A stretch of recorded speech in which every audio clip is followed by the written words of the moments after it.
Today, like, it's 30 years old now. It's the anniversary, and this foundation is part of Club Med, but it's like their own association as well.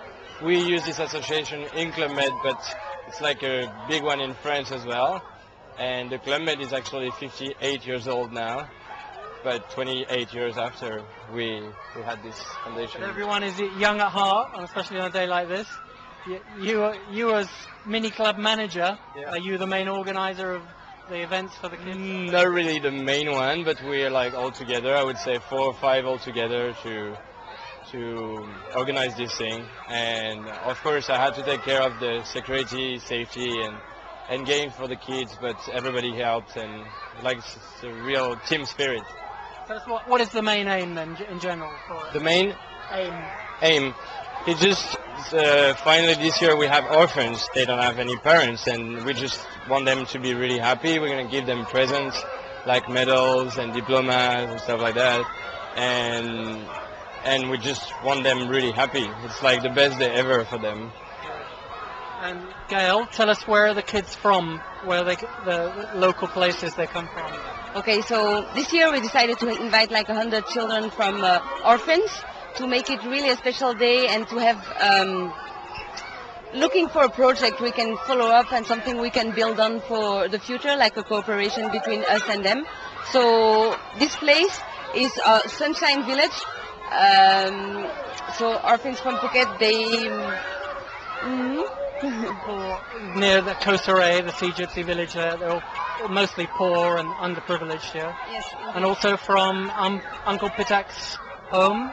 Yes, but they work, like they mainly all work together. So they're all sponsored so far by, they are already sponsored by Childwatch, mostly by Lions Club. Still looking for sponsors, still many needs they have to. So I think our first step is, it's a great opportunity to use this worldwide snacking, to have them all here together, for us to meet them and to build something with them and to see them in the future. First to give them that wonderful day, that beautiful day, having them in the pool, circus and something that they have maybe never done before, and then see where it can bring us. So it's a good opportunity for us to meet with them. Do you know how many children have come all together? 93. 93. From 2 to 14 years old. Right. And how many staff do you have here looking after them? About 50 during the whole afternoon. We brought everybody, so we have about 50. I would say 20 Thai Geo and the rest from everywhere. But we try to be a lot for them. It's quite a job, isn't it? But they're learning the special skills too with their acrobats. They've been watching the show as well. Tell us about some of the skills of your staff.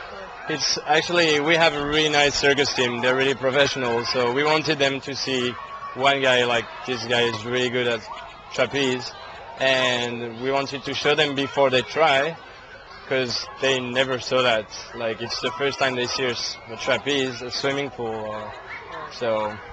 And they're playing some sports like mini golf and bowling and the stones as well. The stones are important, aren't they, for your foundation? The stones are really important, because then after at 4:30 we're going to plant a tree. This tree is going to grow, we hope so. And we're going to put the stones all together around the tree.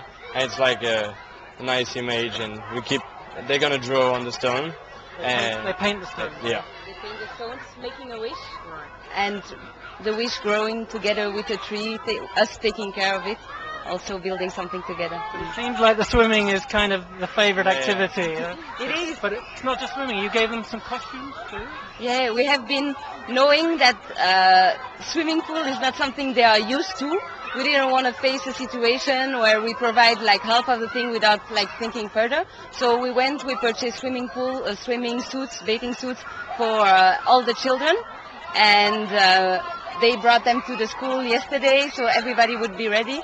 And from what I heard, the context that they had, the children were really so excited, and it was the main activity everybody was waiting for, yeah. They've already got a Club Med souvenir to take home with them. Yeah, and they will have much more later on. I should think some of the kids would like to stay here overnight. They're going to be so exhausted as well. Can they do that next time? They unfortunately they cannot sleep here, but we hope we can invite them again. Maybe next year, maybe before we try to do it. But at least they have one day in their life they're really, really happy, and they just don't think about the rest. And what's really nice to see is some of the guests also joining in, helping to look after the kids playing and joining in. That's unusual, yeah? Yeah, well, Club Med is all about like the friendly, the multicultural side, trying to have a different relationship than in a normal hotel, and I think our guests are looking for that, so those kind of events are part of the concept our guests are looking for too. That's why, as it's a special birthday today, it's the 30 years of our Club Med Foundation, we have those stickers.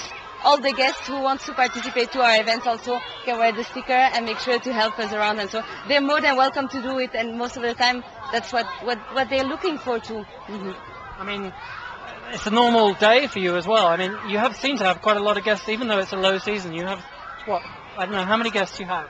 I think we have about 250, right? We have around 250, yeah. We are not far from 50% occupancy rate at the moment. 50%, yes. And we gave them some letter in the room to inform them about this day, and they were, like yesterday, they was really happy, and they told us like it's a really good idea, they really appreciate. We have a box as well, if they want to give money.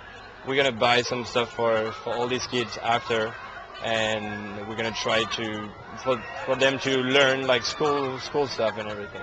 Do you think the guests might also like to go and visit these sort of orphanages as part of a, shall we say, educational or fact-finding or another experience for tourists, not just, you know, for fun, but to learn something about? This is something we're seriously thinking about. That is what I explained by building something. It is not something that can be done in a very easy way, just like this. But we're working on a project here in Phuket to have to inform the guests about our foundation, what schools we are working in before their stay. So they will receive a letter.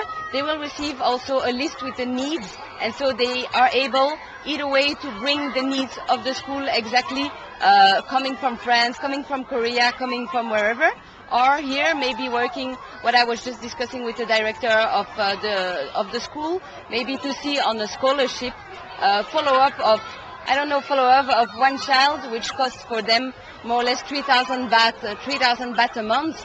So they could sponsor a child, and why not go and visit the child and so on, like they do in many other organizations. And you yourselves, the staff, do you also sort of do fundraising for these sort of charities as well? Yeah, of course. Like if we want to give like whatever smile money, or we do it. And actually, I want to see them in their school after, so we may go maybe soon just to see if before we're gonna buy stuff for them, and then after we're gonna see what they do with the stuff and be sure they're okay. And